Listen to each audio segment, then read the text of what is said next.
Welcome back to another technical deep dive here in the debug zone. Today we're tackling a big question and breaking it down with insights from other users. Hopefully this clears up some misconceptions and helps you get the answer you need. So buckle up, stay a little curious, and let's jump right in.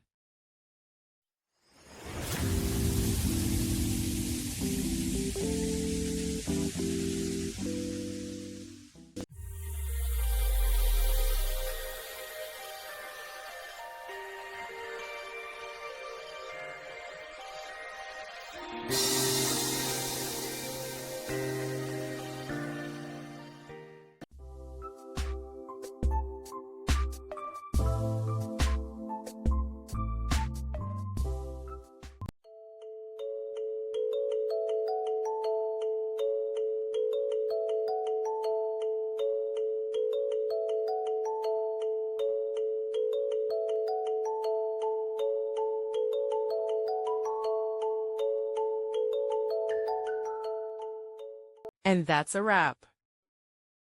I hope you found the answer you were looking for. If you did, take a second to hit that subscribe button. It really helps out. And let me know in the comments which solution worked best for you. See you next time in the debug zone.